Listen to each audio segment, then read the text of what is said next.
Eklavya education centre के इस बेहद ही खास एपिसोड में आप सभी का स्वागत है।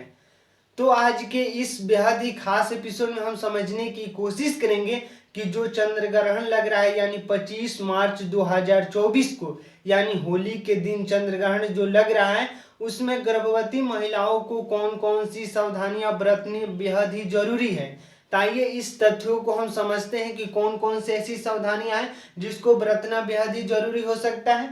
जैसे यानी हमारा जो हेडलाइन है कि चंद्र ग्रहण में गर्भवती महिलाएं बरते ये सावधानी यानी निम्नलिखित सावधानियों का आपको बरतना बेहद ही जरूरी है। जैसे घर में रहना क्यों जरूरी है, यानी चंद्र ग्रहण के दौरान गर्भवती महिलाओं को घर में ही रहने की सलाह क्यों दी जाती है, क्योंकि माना जाता है कि चंद्र ग्रहण के दौरान चंद्रमा से दूषित किरणें निकलती हैं। ऐसे में गर्भवती महिलाएं घर में ही रहे, बाहर ना निकले। यानी जो चंद्र ग्रहण के दौरान चंद्रमा से जो दूषित किरणें निकलती हैं निश्चित तौर पर बच्चे पर बुरा प्रभाव डाल सकती है। इसलिए यह सलाह है, यानी ज्योतिष का भी मान्य आता है कि घर से बाहर निकलने की कोशिश ना करें, यानी घर में ही रहने की कोशिश करना चाहिए। और इसके साथ ही चंद्र ग्रहण के समय गर्भवती महिलाएं किसी भी धार वाली चीजें यानी जैसे चाकू, कैंची आदि का इस्तेमाल न करें, इससे बच्चे पर बुरा प्रभाव पड़ सकता है। यानी चंद्र ग्रहण के दौरान कैंची यानी धारदार वस्तु का चीजें का प्रयोग नहीं करना चाहिए। यानी जो घर में कैंची होता है इसके साथ चाकू होता है, तो इन सब चीजों को आपको प्रयोग नहीं करना है, यानी इस्तेमाल में नहीं लाना है। यानी चंद्र ग्रहण के दौरान ये सब आपके बच्चे पर बुरा प्रभाव डाल सकता है। तो इस तरह से आप इस चीज को बेहद ही ध्यानपूर्वक सुनिएगा और इसको फॉलो करने की कोशिश करिएगा।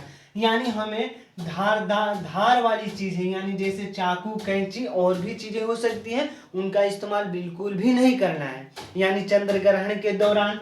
इसके साथ ही चंद्र ग्रहण का सूतक काल 9 घंटे पहले शुरू हो जाता है। यानी चंद्र ग्रहण का जो सूतक काल होता है 9 घंटे पहले ही शुरू हो जाता है। तो यह बेहद ही महत्वपूर्ण हो जाता है यही जानना कि जो चंद्र ग्रहण का सूतक काल है वो 9 घंटा पहले ही शुरू हो जाता है। और ऐसे में सूतक की शुरुआत से ग्रहण की समाप्ति तक गर्भवती महिलाओं को चंद्र दर्शन नहीं करना चाहिए। ये बच्चे की सेहत के लिए हानिकारक हो सकता है। यानी जो 9 घंटे यानी सूतक काल 9 घंटा पहले ही शुरू हो जाता है, तो ऐसे में 9 घंटा पहले से यानी समय जो चंद्र ग्रहण का समय है उसके दौरान आपको चंद्रमा का दर्शन नहीं करना है। क्योंकि जैसे ही आप चंद्रमा का दर्शन करेंगे तो चंद्रमा से निकलने वाली जो दूषित किरणें हैं निश्चित तौर पर बच्चे पर बुरा प्रभाव डालेगी। तो इसलिए आप इस बात को बेहद ही ध्यानपूर्वक समझिएगा कि चंद्रमा नहीं देखना है। यानी चंद्र ग्रहण के दौरान आपको बिल्कुल भी चंद्रमा देखने की कोशिश नहीं करना चाहिए। और इसके साथ ही यानी चंद्र ग्रहण के खत्म होने पर गर्भवती महिलाएं पानी में गंगा जल डालकर स्नान करें, साथ ही अन्न का दान करें, इससे ग्रहण दोष नहीं लगता है।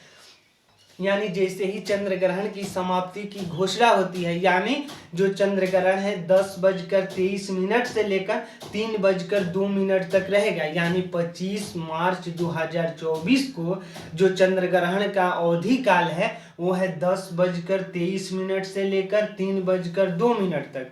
यानी इस काल के दौरान आपको किसी भी तरह से मतलब चंद्रमा का दर्शन नहीं करना है, धारदार वस्तु का प्रयोग नहीं करना है। इसके साथ ही यानी जैसे ही चंद्रमा यानी चंद्र ग्रहण की समाप्ति की घोषणा होती है उसके बाद आपको गंगा जल से स्नान करना बेहद ही जरूरी है और अन्न का दान करना चाहिए, जिससे जो ग्रहण का जो दोष है वो कम हो सकता है। तो आज के इस एपिसोड में हम समझे चंद्र ग्रहण से संबंधित यानी गर्भवती महिलाओं को कौन कौन सी सावधानियां बरतनी चाहिए। तो यह वीडियो अच्छा लग रहा है, कुछ सीख पा रहे इस वीडियो के माध्यम से हमारे चैनल को कर दीजिए सब्सक्राइब, ताकि हमारे द्वारा अपलोड किया गया हर वीडियो आपके पास सबसे पहले पहुंच जाए और हम तथा हमारी टीम भी उत्साहित महसूस करें कि आपके लिए हम कुछ अच्छा कार्य कर रहे हैं। तो हमें दीजिए इजाजत। धन्यवाद। Thank you.